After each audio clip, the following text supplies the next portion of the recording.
Okay, thank you everyone for joining us. This is the last talk. It was good to be like after these two fantastic talks. Now let's go back to Java. Okay, about me. So I'm senior software engineer at EBN. This is my second time at Bijog. Last time it was at Kent. It's been 2 years. And yeah, I write tech articles in Medium and also in DZone. So if you are interested, you can check them out. I will put the links at the end of the session. So today's agenda. First, I will start by the definition of what's a memory leak. We will go through GC roots, heap layout, because we need to understand this to understand the memory leak. And later we will do an example and the demo capturing a leak. And we'll do a tool comparison because we have not a lot of tools, but I mean, we have three tools. And last, I will finish by giving some of the most popular patterns that happen for a memory leak and how to prevent. So, to understand how a memory leak works, or what is a memory leak, we need to understand how Java stores its data. So Java, it's not like the data, if you, Java, how to store its data, it's not only like a big bucket where to put the data. It's too big, it's split it to a too big neighborhood or two region. A heap memory and a non-heap memory. So for the heap memory, it is whenever you use the new keywords, it's landed here in the heap memory. And also this is a very dynamic space, and it is the playground for the garbage collector, which is a special feature for Java. And we have the non-heap memory, and the non-heap memory, you can see it as an infrastructure for your application. So it has the meta space for your class, and the code cache. This is where, for example, the JIT or JIT compiler store the optimized code, and also where we have the method calls and all the small cache regarding the JVM. Now we understand how Java stores its data, and we know what is the type of memories. Now let's go to the heap, because this is where most of the memory leaks happened. So it happens in the heap, and let's have a look inside of the heap. So before Java 9, we have a JVM heap layout, and then after the Java 9, we have another one. So before Java 9, we have the CMS parallel layout. So it's a two big, let's say two big regions. One is the young generation. It has the Eden and Survivor, and the old generation. But it was only one big, region. So the issue with it was because the old gen, for example, sometimes it's need memory from the young generation. It was hard to borrow because it was only one fixed space. Now, after Java 9, we have the G1 layout, which is, we still have the young generation and the old generation, but it's like we have the monolithic and the microservice architecture. So we have the monolithic. It's one big application with a lot of services, and then we have microservices. They took the same pattern. We have small pieces, and each piece of the memory has Eden, Survivor, let's say young and old generation. This helps on scalability, because before it was hard to scale, and also it was hard to borrow from old generation to the young. Now, for this G1 heap layout, we have the Eden.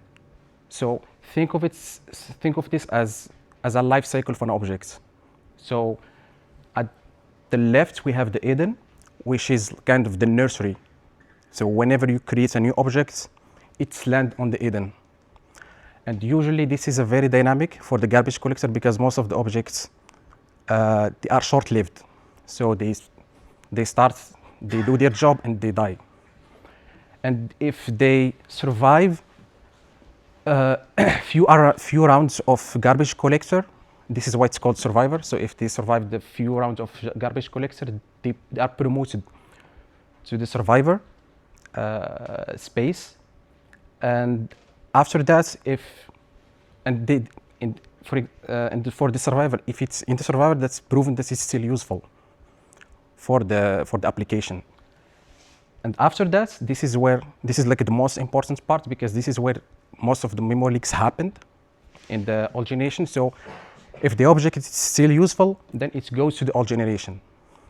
The old generation, you can think of it as a cup of water, and then it is controlled by the XMX, which is you can see it as a rim, the rim of the cup.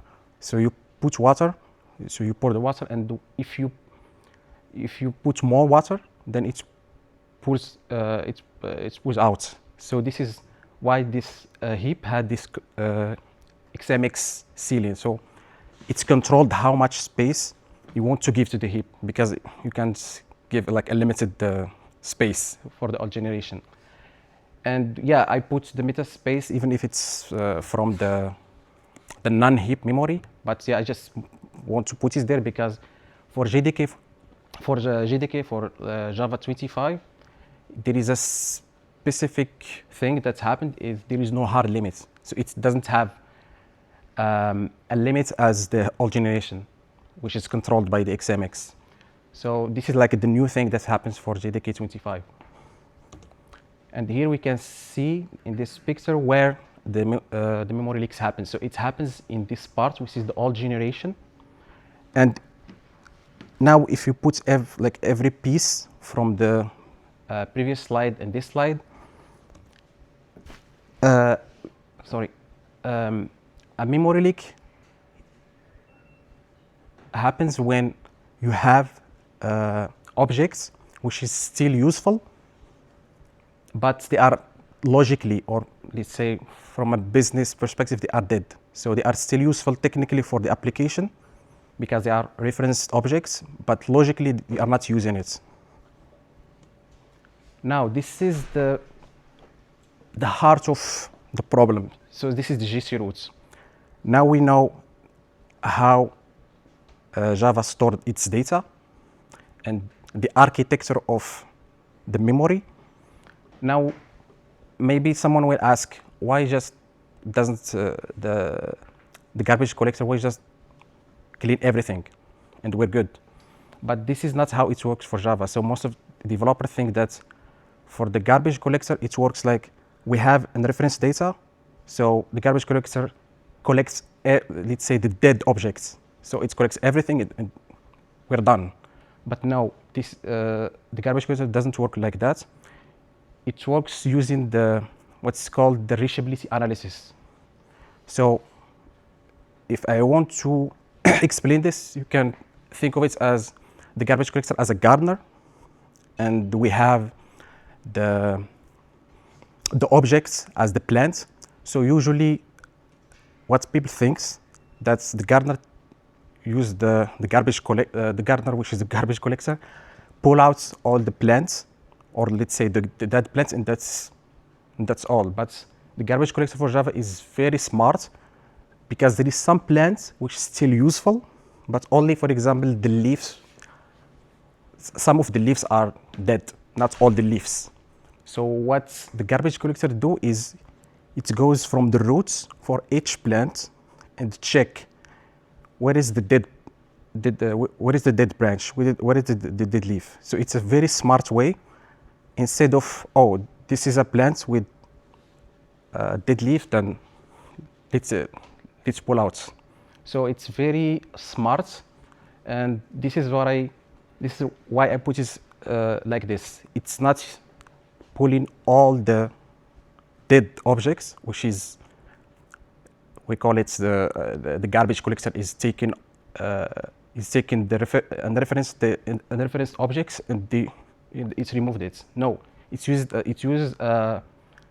what's called the reachability analysis, as I mentioned before. So memory leak objects are reachable but logically dead. So this is how the garbage collector do the job. So the main 4 routes for the garbage collector are the static fields, which is tied to the class. And we have also the active thread stacks, GenAI global reference, which is when you have an application and it's called another application or another web service. So it's still tied to your application, so you can't just remove it. And we have the system class loader, which is also important for the GVM because also GVM it used class loader. So if you remove the system class loader, then GVM itself will not work. Now let's go to the capture the leak. So this is a familiar example for a memory leak. So it's the bad caching. So for the bad caching, one of the big problems is we use static cache, and then we just add objects. And this is, I mean, now we are using libraries for caching, but still, till now, I still see some code using the bad caching. And this is one of the most popular memory leak situation. So you can see here that we have static field, which is the cache, and which is part of the GC root. So the garbage collector can't remove it because it's a GC root. And the objects are adding up to the cache, and then we have a memory leak issue. How to solve that? There's 2 options, which is most of the library use, is remove the old entries when the size limits reached. And we will use this example for our demo. But yeah, there is a lot of examples, but this one is the easy one to simulate. And here you can see the tree. So we have the GC root, then the class loader, then the class, then the static field. And this is, if you don't design your code in a good way, you will have a memory leak, because for this tree, the garbage collector will ignore it because it's part of the roots. Now I will go to a live demo using IntelliJ.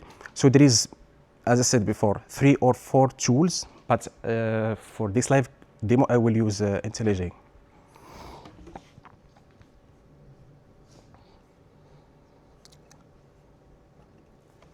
Oh, I think it's... Is it visible? Okay, so I already ran the program, but yeah, I will run it again. But first, so there is also again 4 method to capture the memory leak. So there is OOM, automatic OOM, which is automatic out of memory exception. So you wait until you have the memory leak and then you capture it. The other one, you can just look at the trends. So I will explain this later, but we are using here the automatic OOM. And how it's been developed. So what you need to do is you go to your run configuration and you add this code. So the first one here you have XMX, which I mentioned before in the Java the GVM heap layout. So first here we have the starting memory. So I have here 64. So I put 64 just to have a memory leak quickly. So this is the initial memory for our application. This is the limit. Here is 64 megabytes. And you can see here that we need, so I'm mentioning to the code or the JVM to capture whenever we have out of memory error, and then to store it to this heap dump. So this is the heap dump, and you can put it here in this path. So I will run it using the IntelliJ profiler.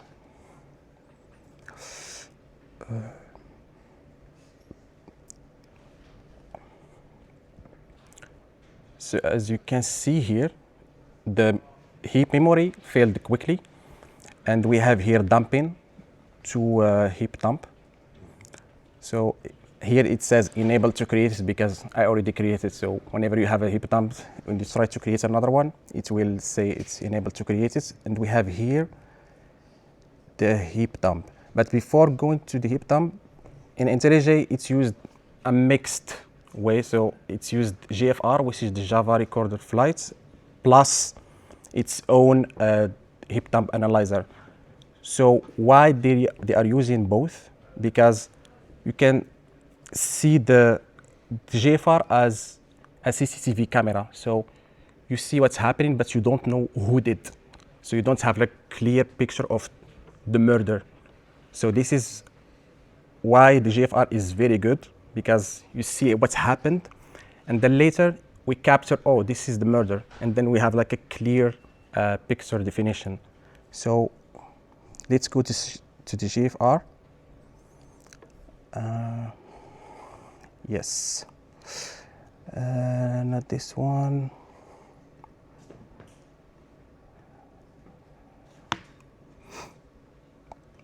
GFR, sorry, no. Memory allocation, yes. And then the country, yes, main.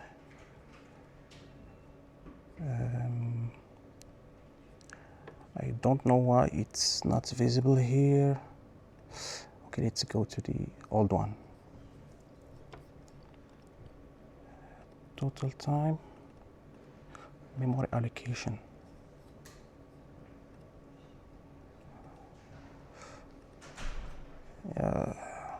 I don't know why it's not visible here for the GFR. Maybe I need to run it again.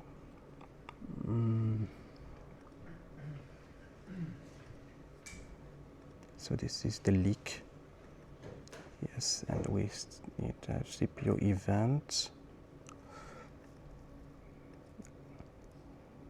Okay, so I will go directly to the heap dump. I will go back for the GFR later. So here we can see here in the heap dump. So this is the heap dump. You can just click here and you will have it. And you can see here that we have all the information that we need to understand the memory leak. So we have here the biggest object. So in our case, the biggest object is this one, which is the new bytes, which is again part of the cache, which is a static field. So you can see here directly where is the issue. So biggest object, you can see here it's the hash map. So you know now where is your heap, where is your memory leak. And if you want more, you can go to the GC roots, and you can see here, oh, it's happening in the heap map and the hash map, and then we have class, and then we have bytes. So you have all the information with how many memory it took. And also you have a summary, for example, here. You can see what's happened and what is called. For example, here you can see, oh, I will continue. So you can see here total bytes, total class involved in this application or in this memory leak. Total instance, for example, here there is 78K. How many class loader?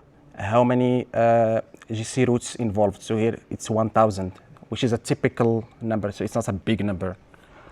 And yeah, I think I will go back for the other one. Maybe, yeah, I think I have a picture in the I have a picture in the here in the presentation. Okay. Is there any question? Yes, I have a question. Okay. Sorry, this was a pretty basic example with one hash mark. But if you have two, the same mechanism, how can you identify which was the first that wrote the code? Yes. So you can also know how, which one, and like you want to know which. This is the first one. For instance, you have two caches, the same mechanism. Uh-huh. How do you know which one break the camel's back? If so, there is. I think there is three situations. So either both they have like they produce a memory leak, and there is also a scenario when only one. So which one are you referring to? So you have two doing memory leak. Yes, I'm thinking so both are adding data.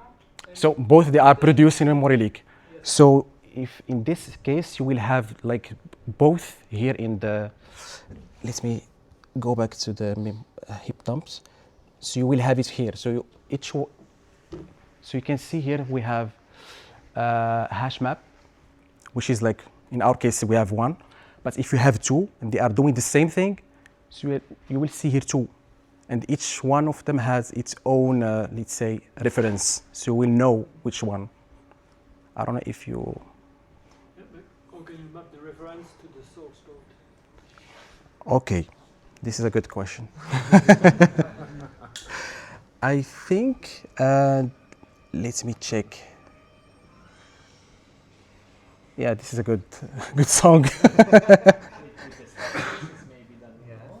I think it's. I have no direct answer, but I think in the summary you will see like with ID, because for example here, if we go, so we have here thread main with ID 3. So I think in the case if we have two, we will have two threads. So each one has its own ID, and then you will. The line number apparently 12 and 12. So I think in the case of two, you will have like each one has its own ID. But yeah, I'm not sure about my. You don't know which one caused the issue. There is one causing the memory leak, so yeah, depends which one's first causing the. Yes, I think maybe with the merged path. Go to the second one. So be that easy. I mean, you. I think yeah, maybe. In production, maybe we can add like a log, but let's do an example now.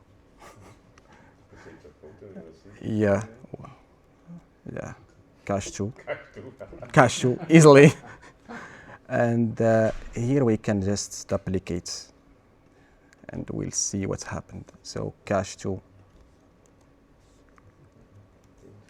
and then we will delete the heap dump. So we can have it.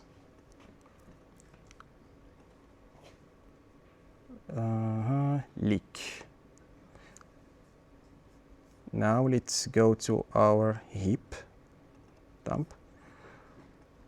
And yeah, so we have here two hash map. Let's go to summary.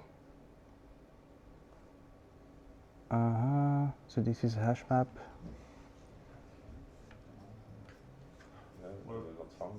No, you won't find it because they are both in the same method and on the same thread. Yes. So you should have at least two Two different threads. Yeah. This is why I mentioned we have here ID for threads. So if you do it in a different thread, then it will be easy to catch it. But I think there is something I remember in the here that you can use, but I don't have it in my mind. You can just using some reference. So each one has its own reference, and then you just map it. So here we have this one, and then we have the other one. I think maybe by the order, because we have here the first one. So you can see this is the cache 2, and if you go to the G0s, you have here the hash map. So I assume this is the first one because it's sequential, and this is the second one. But one thing, I think when you have two hash map, I think the first one will be filled before the second one because we have a fixed memory for the heap. Because in this case I have 64, so it started with the first one, then go to the second one. But I think the first one is filled before, and you can see it here. So the first hash map has 29, and the second one has 1. So the first one has been filled before the second one. But I think the best approach is to have it in different threads, and then you know which thread. Oh, this is the first thread with the ID 13 and the second one with 14. But I don't know, in production it will be bad, a bad idea. Another option, you can extend from hash map class, give it specific names for each way you use it. Then you Yes. Yes.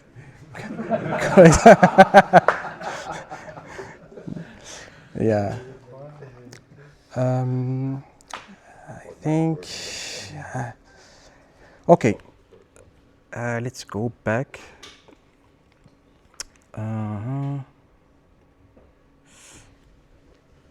So yeah, I didn't find where the GFR, because I want to show something interesting for the GFR. But yeah, I have it in the slide, so I will show it in slide better. So this is just a recap of what we did in the demo. So we used the IntelliJ profiler, we run it, and we have the Java flight recorder as our CCTV camera that checks what's happened in the application. The heap map is clear picture of this is the murder with the ID, the face. And yeah, this is what I want to show for the GFR. So here you can see it as a video. So what's happened here when the application run, so you can see here that the garbage collector is working. So GC cleaned up short-lived objects, which is what the garbage collector do, but it couldn't clean the leaked objects. So this is why you see the memory is going down, because the garbage collector is working, and then is going up because the garbage collector is trying to let's say to clean as much as it can, but there is a lot of leaked objects coming up, and then we have here you can see here the memory leak. So the memory is filled up and we have a memory leak.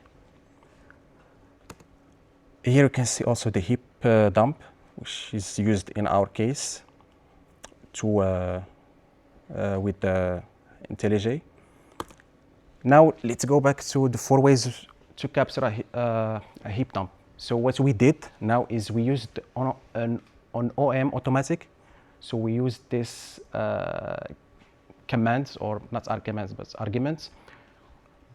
This is the preferred way in production. So you wait until you have like an out of memory error and you catch it. And also I used this one for the IntelliJ, so just to see how the memory handled, or garbage collector handled, the heap dump. But also there is other ways using the Gmap. This one is deprecated but still works in the JDK 25. And also there is the GCMD live process. This is for, let's say, the high throughput application that use a lot of data, terabytes of data. This is expensive, but yeah, also it has support for JDK 25. But yeah, the most familiar one is the on OM automatic, and yeah, GFR just for local, the diagnostic. Now we have tool comparison. So this is what we used, but also you have JDK mission control, you have Visual VM, Eclipse Mat. I'm not doing promotion for IntelliJ, but you have you have everything in one place. So you have the profiler, you have the GFR in one place. But for example, in Eclipse Mat, if you want to reproduce it locally, you should have Eclipse, and you should have Eclipse Mat, which is another IDE. So it's like two IDEs just to check your memory leak. The same for Visual VM.